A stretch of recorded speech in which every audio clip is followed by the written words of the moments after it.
Hello everyone, welcome to a new video. This video is an unboxing video of a phone that's been out for some time. It's 2020. We're gonna see really if a Samsung Galaxy S9 is really relevant in 2020, but this is just an unboxing to tell you the scenario of why I've bought this. And I've also got a 256GB micro SD card that's running a speed of 90 megabits per second and a read of 170 megabits per second, so it's quite a fast card. We've got this off Amazon. Now if any of you guys have seen my previous videos regarding counterfeit SD cards, I want to make sure this is a legitimate one. You see, Amazon is a legitimate authorized reseller of SanDisk SD cards, so this should be legitimate. So first of all, let's open this up and see if we've got the real deal. If you turn it over, it tells you more or less where to cut, but my experience is it's not easy to open up, and what you'll end up doing is having to cut it down the side to open it up. And there we go, we just open it up. Here's the SD card. If I look on the back, I can see there is a serial number. Looks like it's been made in Malaysia, but to me it looks legitimate because the serial number needs to be on there. If you have any doubts about your SD cards and are unsure if it's legitimate, please contact SanDisk via their support tickets, or you can do it online chat or even ring them up and just give them the details or send them a picture of the back and they'll tell you if your SD card is legitimate. So the reason it's prompted me to actually get a Samsung Android phone for doing sort of video vlogs on the go without carrying a bulky camera with me, on odd occasions you'll want something small with you, is I found that my iPhone went dead on Christmas Day and I was under the belief I'd lost all my data. Now I've gone to a repair shop, they looked into it, they've done some work on the logic board and they've said they managed to recover the phone and all my data is there, which is fantastic. Thumbs up. I'll do a video on that if you want to check that out later on. But this is an unboxing video of the Galaxy Samsung S9 phone. Obviously once I've combined this 64GB version of the phone with the SD card, which is 256GB, I will have more storage than that iPhone will have. And the reason I wanted to do this video is I want to point out something that's very important with doing video recordings, because it's very important that you back up recordings of your videos. Now the thing with the iPhone is you can't back it up unless you do iCloud or copy it to your hard drive on your computer. But if anything happens to your phone and you can't back it up, you're screwed basically.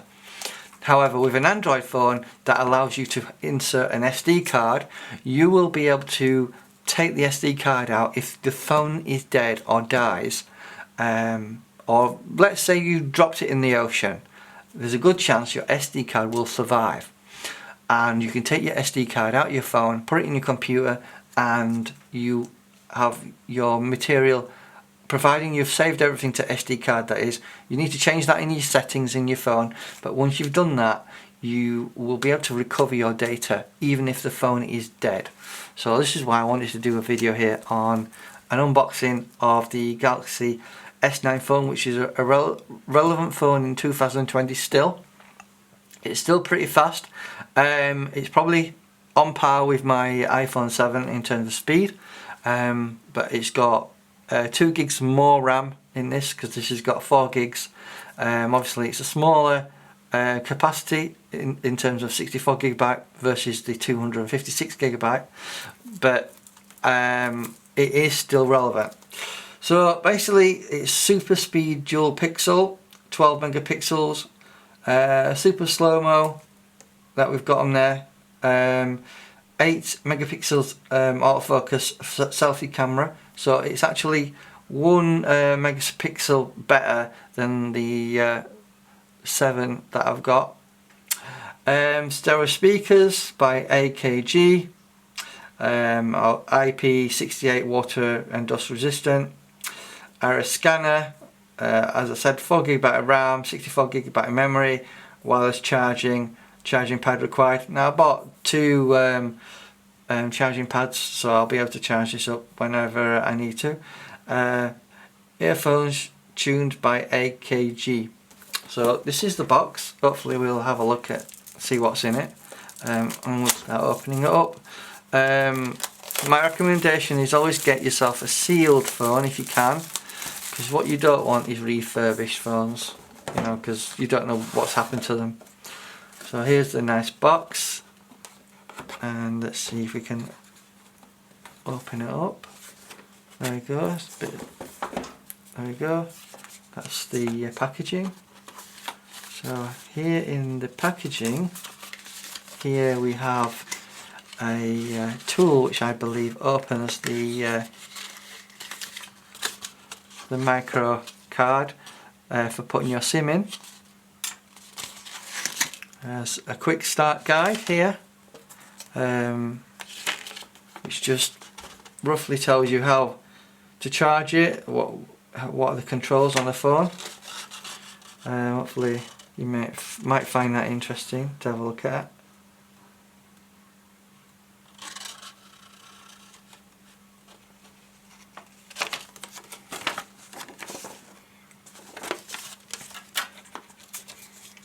Here we have a quick setup guide.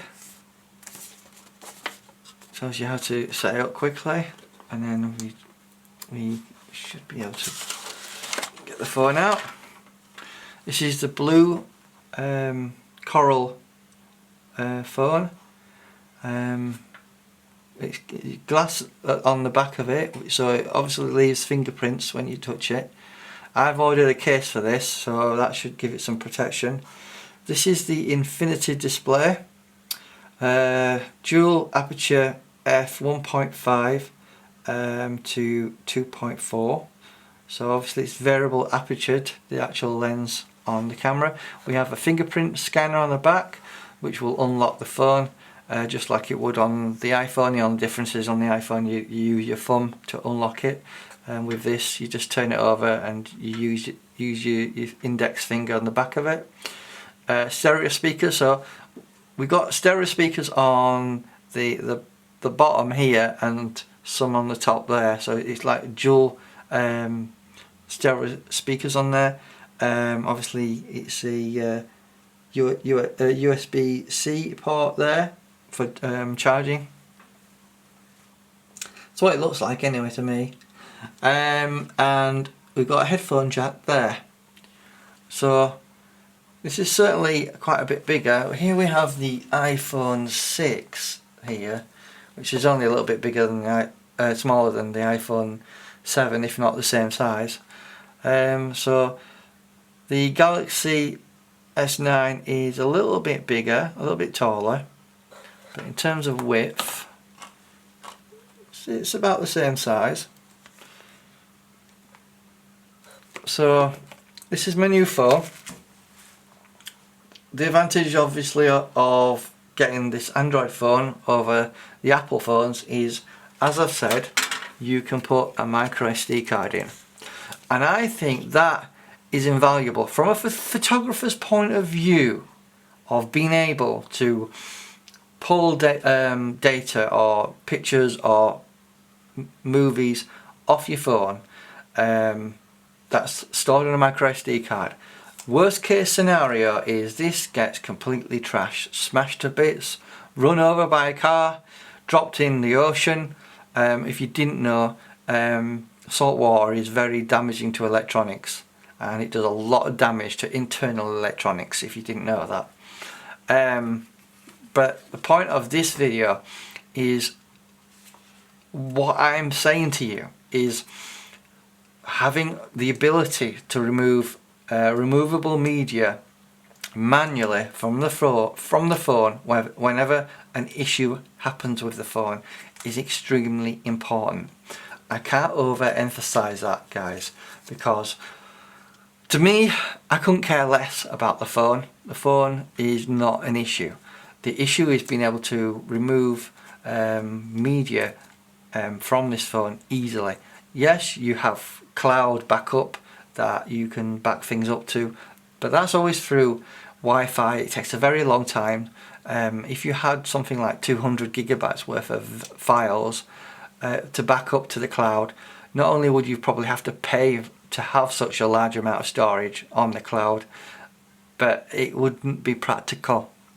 Obviously you can copy a lot of this onto your computer, but that's not simple with an iPhone, because you have to do it through iTunes or iPhoto. If you have an issue with connecting it to your computer, you know, let's say there's something wrong with the port and it just doesn't like connecting up, you could have a hard time copying data.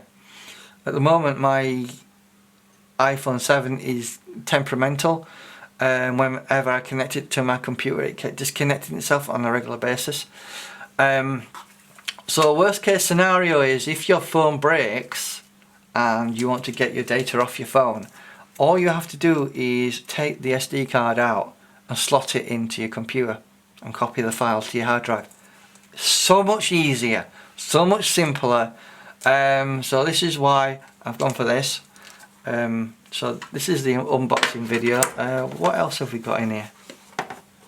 See if we can open this.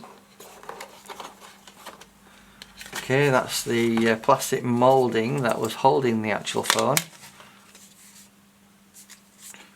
So in the box we have a USB cable, which feels like a nice quality one, don't feel like a cheap one.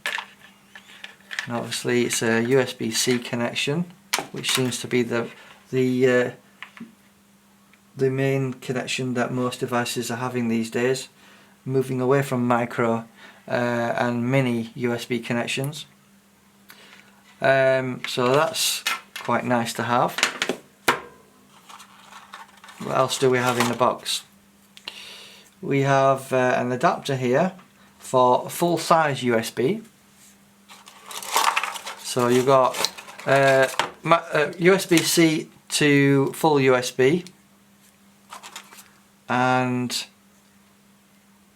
it looks like we've got an adapter here for USB-C to micro USB. So if you've got a different type of cable, you can use these adapters presumably to charge your phone. So that's a good thing that Samsung have included that. What else have we got here? We've got some nice headphones. These AKG Bud headphones. You've got some extra buds for different sizes, presumably for people with different size ears, obviously. As I said, this particular phone, unlike the Apple phones with the lightning connectors, has the standard jack. So in this phone you've still got your standard jack, plug it in, and obviously that should be fine. So the benefit of this though is you can charge at the same time as listen, which you can't do on the iPhone. We have a charging adapter here, pretty standard. Let's take the packaging off, and there you go, you have the standard USB plug there. So we've got our USB-C plug here, and we just plug that in like so to charge the device. It is recommended that you do get some charging pads if you want to place this onto a charging pad. It is compatible with charging pads, so you will be able to charge your phone. Just be advised that if you choose to use a charging pad, it will be 50% less effective than using a charging plug that's wired into your phone for charging. So I thought I'd just make that clear, that you are better off using a AC adapter than a charging pad to charge your phone up if you want to charge your phone up quickly. Please be advised that the charging pads have been known to keep your phone quite warm, which might impact on the battery life in terms of the battery performance over a long period of time. So I just thought I'd do a quick unboxing, just to explain why I've got this, why I think it's incredibly important that you have the capability of removing SD cards out of your phone and plugging it into your computer, because worst case scenario is if your phone breaks, you can always remove the SD card and copy it to copy the data, the movies, the files to your computer. And I think it's very important this if you were to do a wedding on your phone. Let's say a worst case scenario that your photographer's cameras breaks and he's got no backup. Let's say he's just doing it as a favour and he forgot to bring his other cameras and just brought one, and it happened to break, and it does happen. Don't think that's never going to happen ever, because it has happened, and the photographer may ask, you know, the people there, has anyone done any filming on their phones? And let's say for argument's sake someone did, but they dropped their phone in the ocean by the beach one day and forgot to copy all the files across, and they lost everything. If you had an SD card in your phone, however, and you was recording to your SD card, you could pull your SD card out and pop it into your computer and you would be fine. So I just wanted to make that. I know I've rambled on quite a bit about how important it is to have or use a removable storage media like SD cards in your phone when you're doing recording. But after recent events regarding my iPhone, this is an iPhone that's been loaned to me by my brother, so thank you for that, as a last ditch option to be able to keep in touch with people. But what I want to say is removing data from a phone like an iPhone is not easy. You have to go to a phone repairer, and it's literally 10% chance of you being able to get your data off from a general repairer. However, there are specialists out there who probably could do it with more competency, because they're professionals and they probably got an 80% chance of being able to retrieve data from your phone, because they're experts in the retrieval field. So keep that in mind, that not all repair shops are equal. Unfortunately for me, the repair shop that I went to have been able to retrieve my data, which is a good thing, and I'm really pleased with that, because that means 4 years worth of videos hasn't literally vanished into thin air. So here is the unboxing of the Samsung Galaxy S, with me rambling on about my iPhone and why it stopped working. So I hope this video is a bit informative of what's included in the box.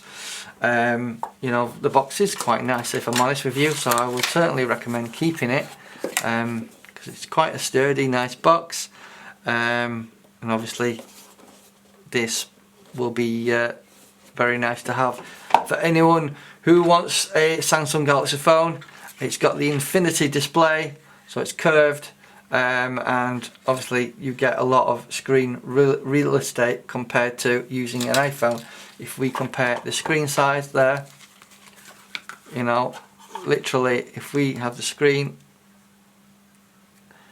it is about 20% bigger on the Galaxy S9 versus the iPhone 6 here in terms of screen real estate, because obviously it's a lot bigger. So I hope this video helped you out regarding looking at the iPhone. Sorry, not the iPhone, the Galaxy S Samsung phone. Just wanted to show you what was in the box and the reasons why I decided to get this. You know, it's really important you protect your data, and make sure that you're using genuine SD cards that are not counterfeit.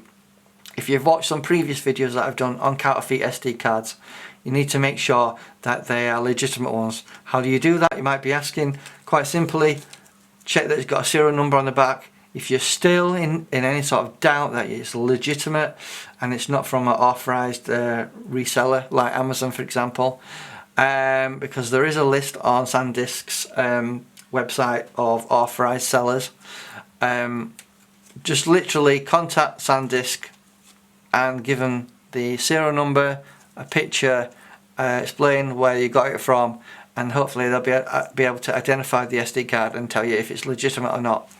So, you know, I just want to make sure that you do get the correct SD card and it is legitimate.